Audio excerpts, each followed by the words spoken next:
Baik, pada video kali ini saya akan menjelaskan mengenai materi tablet kunyah. Nah, pertama kita masuk ke pengertian tablet kunyah. Tablet kunyah merupakan sajian padat yang dirancang untuk dikunyah sebelum ditelan, sehingga obat akan hancur di dalam mulut dan lebih cepat tersedia untuk diserap. Berbeda dengan tablet biasa, keberhasilan tablet kunyah sangat bergantung pada kenyamanan saat dikunyah, terutama dari segi rasa dan tekstur. Dan selanjutnya adalah preformulasi tablet kunyah. Nah, pada tahap preformulasi, beberapa faktor penting harus diperhatikan karena akan menentukan kualitas akhir tablet. Yang pertama adalah sifat bahan. Bahan aktif harus memiliki rasa yang dapat diterima atau dapat dimodifikasi dengan teknik masking karena rasa pahit akan sangat terasa saat dikunyah. Yang kedua adalah ukuran partikel. Nah, partikel harus cukup halus agar tidak menimbulkan sensasi kasar atau berpasir di mulut. Yang ketiga adalah kompresibilitas bahan. Bahan harus mampu menghasilkan tablet yang cukup kuat tapi tetap mudah dihancurkan dengan tekanan gigi. Yang keempat adalah stabilitas bahan. Nah, bahan harus stabil terhadap suhu dan kelembapan agar tidak mengalami perubahan selama produksi dan penyimpanan. Dengan preformulasi yang tepat, tablet kunyah dapat memiliki keseimbangan antara kekuatan fisik dan kenyamanan pasien. Nah, selanjutnya kita masuk ke konsep dasar dan tujuan dari tablet kunyah. Tablet kunyah bekerja dengan cara dihancurkan terlebih dahulu di dalam mulut, sehingga proses disintegrasi sudah dimulai sebelum obat mencapai lambung. Nah, tujuan utama penggunaan tablet kunyah yaitu mempermudah konsumsi. Tablet ini sangat cocok untuk anak-anak dan lansia yang mengalami kesulitan menelan tablet biasa. Kemudian meningkatkan kepatuhan pasien. Rasa yang enak dan tekstur yang nyaman membuat pasien lebih konsisten dalam mengonsumsi obat. Yang ketiga adalah mempercepat disintegrasi. Proses penghancuran di mulut mempercepat pelepasan obat sehingga dapat meningkatkan kecepatan kerja obat. Nah, kemudian ada keuntungan tablet kunyah. Keuntungan tablet kunyah ada beberapa. Yang pertama, tidak memakan air, memberikan kemudahan penggunaan dalam berbagai kondisi, lebih praktis dan fleksibel, mudah dibawa dan dikonsumsi kapan saja, onset kerja lebih cepat, dan obat lebih cepat tersedia untuk proses absorpsi. Dengan keunggulan ini, tablet kunyah banyak digunakan pada produk obat dan suplemen. Kemudian kita masuk ke kriteria API tablet kunyah. Nah, keberhasilan tablet kunyah sangat ditentukan oleh pemilihan bahan aktif dan eksipien yang tepat, terutama berkaitan dengan rasa dan tekstur. Kriteria bahan aktif yang pertama adalah rasa tidak terlalu pahit atau mudah dimasking. Karena obat yang akan dikunyah, rasa menjadi faktor utama dalam penerimaan pasien.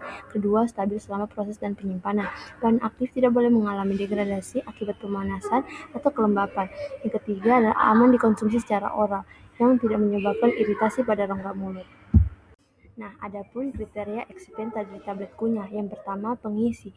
Dia harus memberikan rasa manis dan sensasi dingin yang meningkatkan kenyamanan. Yang kedua adalah pemanis. Digunakan untuk menutupi rasa pahit dan bahan aktif. Yang ketiga adalah flavor. Menambah aroma dan meningkatkan penerimaan pasien. Yang keempat adalah lubrikan. Digunakan dalam jumlah kecil agar tidak mempengaruhi rasa. Nah, kombinasi eksipien yang tepat akan menghasilkan tablet kunyah dengan kualitas organoleptik yang baik. Kemudian kita masuk ke metode pembuatan tablet kunyah. Nah, metode pembuatan tablet kunyah dipilih berdasarkan sifat bahan aktif dan tujuan formulasi, dengan fokus utama pada tekstur dan kekuatan tablet. Beberapa metode yang umum digunakan yaitu granulasi basah, yang digunakan untuk meningkatkan daya ikat partikel sehingga menghasilkan tablet yang lebih kompak dan seragam. Kemudian granulasi kering, cocok untuk bahan aktif yang sensitif terhadap kelembapan karena tidak menggunakan cairan. Yang ketiga ada kempal langsung, metode yang paling sederhana dan efisien jika bahan memiliki sifat alir dan kompresibilitas yang baik. Pada semua metode ini, parameter seperti tekanan kompresi harus diatur dengan tepat agar tablet tidak terlalu keras maupun terlalu rapuh. Nah, selanjutnya adalah evaluasi mutu tablet kunyah. Evaluasi mutu dilakukan untuk memastikan tablet kunyah memenuhi standar kualitas fisik serta kenyamanan saat digunakan. Beberapa parameter utama meliputi keseragaman bobot, yang menjamin setiap tablet mengandung dosis obat yang sama. Kemudian ada kekerasan tablet, yang menunjukkan kekuatan tablet terhadap tekanan. Yang ketiga adalah friabilitas, yang mengukur ketahanan terhadap gesekan. Yang keempat adalah waktu hancur, menilai kemampuan tablet hancur setelah dikunyah. Yang kelima adalah uji disolusi, yang mengukur pelepasan obat dalam medium tertentu. Yang terakhir adalah uji organoleptis yang menilai rasa, aroma, dan tekstur. Nah, parameter organoleptik menjadi salah satu penentu utama keberhasilan tablet kunyah. Nah, kemudian ada pertimbangan pemilihan formulasi. Dalam formulasi tablet kunyah, pemilihan komponen harus disesuaikan dengan sifat bahan aktif dan kebutuhan pasien. Beberapa pertimbangan utama yaitu yang pertama adalah sifat bahan aktif, yang meliputi rasa, kelarutan, dan stabilitas yang akan menentukan strategi formulasi. Kemudian ada target pasien. Anak-anak memerlukan rasa yang lebih manis dan menarik dibandingkan orang dewasa. Kemudian ada kebutuhan masking rasa. Sangat penting jika bahan aktif memiliki rasa pahit. Selanjutnya ada tekstur tablet, yang harus nyaman saat dikunyah dan tidak menimbulkan sensasi tidak menyenangkan. Yang terakhir ada keamanan eksipien.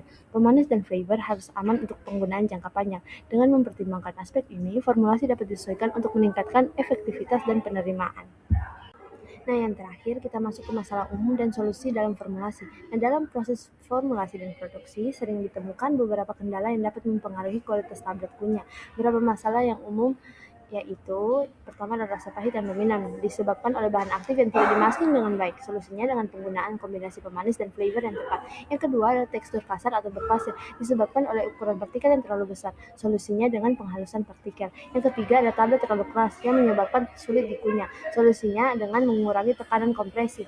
Yang keempat adalah tablet terlalu rapuh, mudah hancur selama distribusi. Solusinya dengan menambah bahan pemikat. Yang terakhir adalah ketidakstabilan selama penyimpanan yang disebabkan oleh kelembapan. Solusinya dengan penggunaan kemasan yang kedap. Nah, dengan memahami masalah ini, formulasi dapat dioptimalkan untuk menghasilkan produk yang berkualitas. Nah, sekian dari penjelasan materi saya. Terima kasih.